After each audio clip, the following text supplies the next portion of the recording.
So I'm scrolling on Tubi looking for queer homoerotic art and something non-white to watch and enjoy. I come across Bodyscapes, how you pronounce it. And the first thing I instantly see is Indian men playing a type of sport. And the first type of shot is this sort of pan out, but also panning into the body of men. And then also what we see as one of the second main characters. And it instantly is focusing as the viewer what we're seeing and what we want to be interested in, which is the body of men. And I thought that was amazing because it's already telling you exactly what you are as a viewer and exactly what the director wants you to see. And it was instantly gratifying. I was gratified. It was very nice to see the skin and the body of these people playing. And I always love the in-betweenness of being sexual and being intimate and being intentionally romantic. And then on the opposite spectrum of having no intention of anything, of any sort of relationship, but wanting to play a game. And that's kind of the silver line of homoeroticism. I already liked the film for that reason. And then the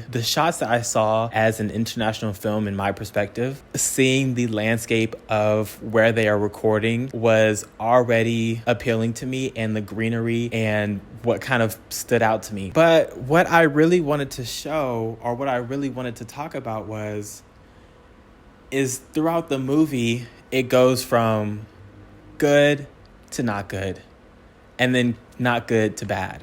We have this character who is obviously queer, and you get to see him and his partner slash muse slash friend slash bro, and he's in this type of apartment with his college, and he's making art, and he's trying to pay rent, but it's fun. He's making art. He's using his model. And we get to see him make this beautiful art, something that I think anybody would want to buy. But we never see them kiss. We never see anything explicit between the two men.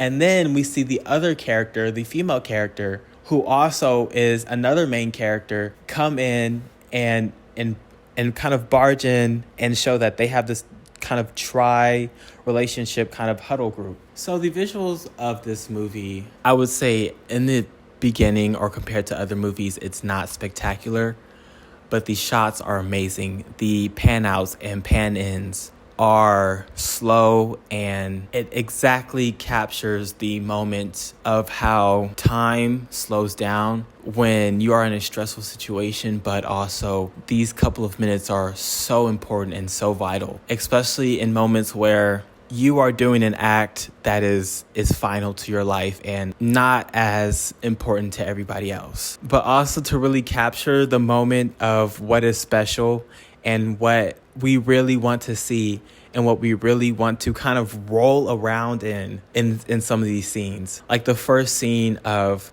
him, of the character's muse, just focusing on his body, and how at first it just looks like they're playing and just playing a game and nothing's happening. But then we start to look at the body and focus on the body in a homoerotic relationship, as we are the viewers with the camera to the guy. We are the viewer, and we are looking at this guy in a erotic way. And throughout the movie, there is pans of long exposed shots of the ocean and of the female character sitting, contemplating something, knowing something is about to happen. And they're all really just to capture the moment of this time of, I think, contemplation, of thought of what is going to happen, but also knowing what is going to happen. And I think they're the best shots, especially of the ocean where it's just blue and you hear all the noise, and then where you see all the greenery in the background. And then also my favorite shots were, I think there was at least 2 to 3 scenes where the idea is there is society and they may not say what they're thinking, but they see you and they're using their eyes and they are using their collective to bash you and ostracize you. A couple of these shots is where the camera is on the ground and they are looking at you as the viewer. You are now the queer person who is going to be ostracized, and they are looking down at you as a group, but they never say a word. They never say that you are a problem, but as soon as it pans to behind the people, they have swords, they have rocks, they have knives. This is exactly what is happening in India right now, but also is a perfect relationship and example of still what is happening to queer people in any minority, is that society is never going to tell you you are a problem, but they will show you their eyes, they will show you their emotion, they will show you their bodies, and they will create a fence using themselves to show you that you are not a part of them, but also they will use force to put you out themselves. And it felt so scary, but also so moving to capture that so well and so simply, but also knowing that you can't really fight a collective by yourself, but also the fact that this is something that they keep having to run into. This is something that they keep having to deal with. The last scene is of the main character walking into the ocean, but before that, it was the final part of the showing of the queer paintings that he and his muse came up with. Right before that, they got kicked out of their apartment because the female character was fighting for women's rights. And once she came into the apartment of the two main characters, of the main character and the muse, the tenant and the landlord and whoever else came with him just decided to come in and kick her out. I think this is just so funny because at the same time we have these movies where there are minorities who are still being ostracized, and there are minorities who are still having to go against their society and their community. But at the same time, we have these large movies and obviously American movies, but the idea of being different and standing out and having a community to support you, but something vital has to happen, something scary has to happen, someone has to die for a group to realize something. And then people turn around but that doesn't really happen in real life, does it? And I guess that's why it's called fiction. Bodyscapes moved me so much because I think this was the first queer Indian movie that I saw that was homoerotic, and only subtly, but also showed you exactly what their issue is without really having to say anything. There was not much of a script. It was all visuals. It was all through directing and where the characters were moving. I think honestly, as a queer person, it was just very nice to see these visuals, but it was also even richer as someone who enjoys film to see the subtext of queer intimacy and it not being explicit and it not being inherently sexual, which I think was also a nod or a direct touch to the culture of relationships in India, but then also to say that there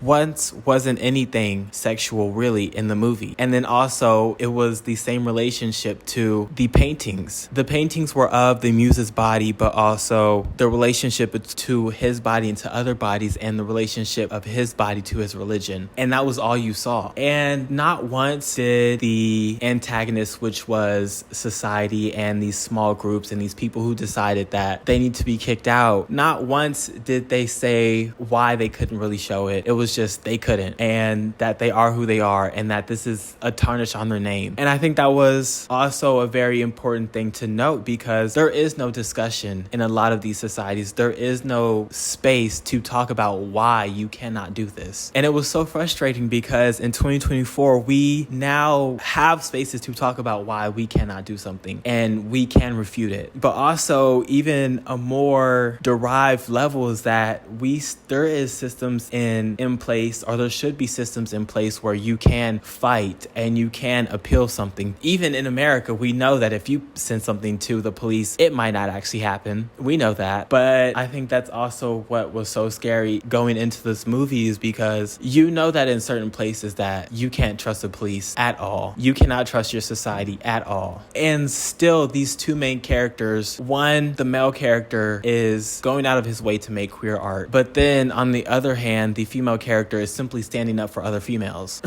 And they both get ostracized. One gets ostracized out of their house and their family, and the other gets ostracized out of their apartment and their community. And it both leads them to being tired. And we didn't really see what happened to the female character, but we saw what happened to the male character, which was him ending up making this beautiful painting, which was the last request that he he asked of his muse, which was to pose, which we never got to see. We just saw him asking him to hold up some books and to make a face, and we never got to see why. And in the end, after he got ran out of his painting exhibit, his exhibit showing his painting, after they burned his art and kicked him out, he took this one last painting we didn't see, and he walked seemingly for miles on this beach until he was tired. And they don't say that, but he found a place on the beach, he found a place to hang up his painting, and he hung it up, and he took off the paper to show the actual painting to the world, and he hung it up on this tree, he hung it up on this post, and he sat in front of it and showed it to the world. And again, the same response of people walking by and having shock. And then the antagonist comes up, and again we see the same angle of us, the viewer, the camera, from the ground looking up and seeing these men not saying anything. You just see their eyes, you see their head, you see stale movement, you see hostility, and you know what's gonna happen.